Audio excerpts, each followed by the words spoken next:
school-sponsored event because somebody is getting paid to go on the trip. Now, here's the other things that we're trying to work around with this one.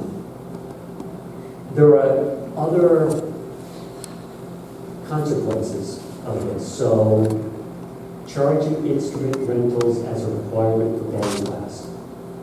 According to the advisory opinion and the law, we cannot ask parents to rent instruments. We cannot mandate they rent instruments. So what it's saying to all the school departments, we have to have sufficient instruments for every kid who wants to take band. Now, parents can voluntarily rent an instrument to maybe free up one of the school instruments for somebody else. Parents can voluntarily rent an instrument to get a better one than what the school has. But the way the way it's tied to this is that it's connected to the curriculum. It has an employee who's paid by the district, and it's a school-sponsored course.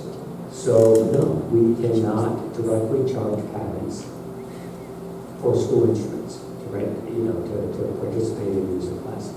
Same thing with Chromebooks. This is going to throw a lot of our Chromebook one-to-one initiatives into a tailspin because we cannot mandate that parents get insurance if the Chromebook breaks because it's a school-sponsored device, it's connected to the curriculum, and now we could, if a student takes it and purposely smashes it, then we can charge. But if it just breaks on its own, we fix it. We cannot ask parents to pay for this if the school is providing it. Proms and dances. I thought it was voluntary anyway. Insurance. It is voluntary. Still is, right? Some districts, it affects other districts more because they would mandate, we're giving you a Chromebook, you have to get insurance. Proms and school dances has become another issue this one. And let me just jump over here to the litmus test. So for the prom, for example, is it school sponsored? Yes. Is it part of instruction? Not necessarily. And now we have the gray area. Can all students attend? Yes. Do we have paid employees there? Yeah, we pay somebody to be a senior advisor. We pay people to do these things. So may the prom be funded by the district or must it be? Yes, it can be. But the question is, must it be? Because it's not part of instruction. And this is one of the areas that we're struggling in, to the point where some of the workarounds are, okay, if it's our student, no fee. We can't charge a fee because it's a school-sponsored event. All right. However, your guest who does not go to the school, we can charge the fee. All right. So some of these things out there, these are some of the things we can incorporate in policy, maybe some clarification, but there are other things, and we may just have to do what we always have done and see if we get sued. Because this is the other thing that's happening, is that there are a series of watchdog groups out there who are now going to be looking for this. So whatever we do or our neighbors do, and again, we're trying to coordinate amongst us all so that we're all on the same page, could be challenged. We the people. Is it school sponsored? Yes. Is it part of instruction? Yes. Do all students attend? Yes. People who are taking the class. Is there a paid employee involved? Yes. Can we charge a parent a fee? Can the district pay for it? Yes. Must the district pay for it? If it's school-sponsored, part of instruction, with all students who can attend. Can we ask for a voluntary donation? Yes. fundraising okay? Absolutely. Is a third party like a booster? Okay, yes. So my question then is it possible to be able to restructure meetings in NSAA in some creative ways where the money would be going through them? So like NSAA, right, they have all their meets and bonds and all that, and that's all through fundraising. Yep. Right? And they're able to do a lot of things for the sports program. I just wonder if you guys have thought about, because that's the third part. I'll mention this right here. So basically our next steps, with all of this circling out there, is we need to take a look at our field trip and fundraising policies. All right. Review and rate current and future expanded learning opportunities. So that T-test, is it this, is it this, is it this? So and take a look at, okay, everything that we do right now, how much does it cost? Pull it together. And we started trying to do that, but some of it's pretty ridiculous. We probably have to start looking at what's the cost-benefit ratio. So, for example, this is something the other superintendents have struggled with. Okay, we can send our kids to state competitions. What happens when they do really well and they have to go to a regional? Technically, school-sponsored, tied to instruction, we can't ask the parents to pay for that ticket. Okay, so then, and what happens if they go to national? That's something else we don't have budgeted. So, if something, for example, if we're going to be trying to budget in the future for these things, if something costs $8,000 to send 8 students to New Orleans to compete in whatever, versus $8,000 to send 3 grade levels to Plymouth Plantation for the day. So we're going to have to start really looking at prioritizing. We're going to have to look at, some of the fun trips to go to Six Flags. That's something that we can't pick up. But it even gets worse, even if it's a fun trip, even if it's a voluntary, non-school sponsored event, and they want to leave Friday because it's an overnight, so they can be at the ski slopes on Saturday. The teacher who is, if it's truly a voluntary event, non-school sponsored, the teacher must take a personal day. And the students who get on the bus to leave Friday all have to be marked absent unexcused. So again, there are all these connectors to it.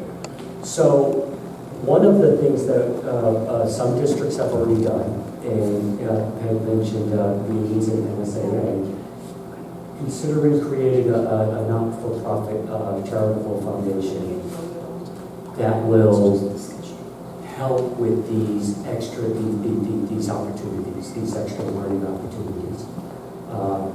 Or, and my last thing here, continue as we have been until there's a legal action, or until RISA, the Rhode Island Superintendent's Association, and some other organization challenges the laws in which this advisory committee was written. Just out of curiosity, how long does it take to change a law? This year, I think, is going to be term 1. I think it's going to take a very long time. Are there other states that follow anything So, like this? Massachusetts, they don't, parents pay for transportation, parents pay for athletics, parents pay for, and that's okay.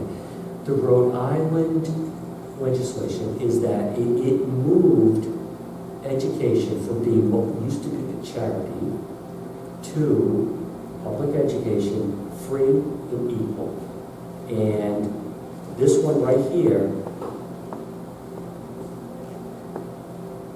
no public school official or public school employee shall for any purpose solicit or exact from any pupil in any public school any contribution or gift or money or any article of value or any pledge to contribute any money or article of value, towards education. If it's school sponsored, if it's tied to the curriculum, DEP, we have our paid employees involved. We cannot pass the cost off to a parent. To be honest, North Smithfield has it a little bit easier. You take some districts that have multiple elementary schools in the wealthier part of town, in the not as wealthy part of town. Fourth grade wants to attend a field trip. In the wealthy part of town, they may be able to do fundraising and have individual donations. In the not as the more economically challenged part, they may not be able to raise that kind of money. Technically, it is. No student can go. So, and that's what's going to happen. And you know, all of us, we're going through the legalities of this and trying to plan. Basically said, that's the end of our field trips. We can't do it all. We can't pay for it. Because once it gets out there that we're asking for a donation, we're going to have people that are not going to pay for this. So is that what happened with the district that brought this forward that caused all this? So is East Greenwich, and it was not all students were able to attend these opportunities because of their socioeconomic position. However, what we have always done is that we've made up the difference. We know the families that are struggling. You know, we do have resources, whether it's the PTO or whatever, to sort of supplement. But see, that moves schools from being free and equal to being charity. And schools were listed as charities back in the 1800s, and the law moved it to free. We cannot overlap the charity part of things by doing that.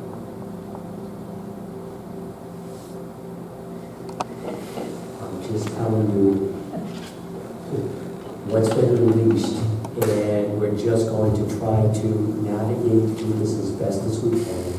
We're going to take a look at our policy, and I'm hoping I can come back to you next month with, and we do have model policies that were provided. I will be meeting with our Northwest Consortium neighbors and to try to bring sense and order to this, and to do it in such a way that we don't get sued, but we continue to move our programs forward. Thank you, Superintendent. Any other questions? Okay, let's move on to Halliwell naming rights. I asked for this to be put on the agenda after the closing of Halliwell School. I think that we all want to continue to honor Dr. Halliwell, and if it's agreeable, I'd like to call for a public hearing to discuss the naming rights after we close Halliwell Memorial School. I don't know if a wing is acceptable. I don't know if a school is acceptable. I don't know what is and isn't, but let's hear from the community and see what we can do. Make sense? Okay. So at the next meeting, maybe we come a little early and have a public hearing. Okay.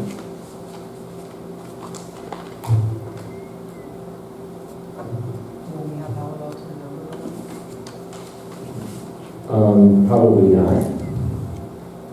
I'll do a little go on to turn that over. Well, Halliwell will be turned over by now. We're going to put a book in there, say it's school property still.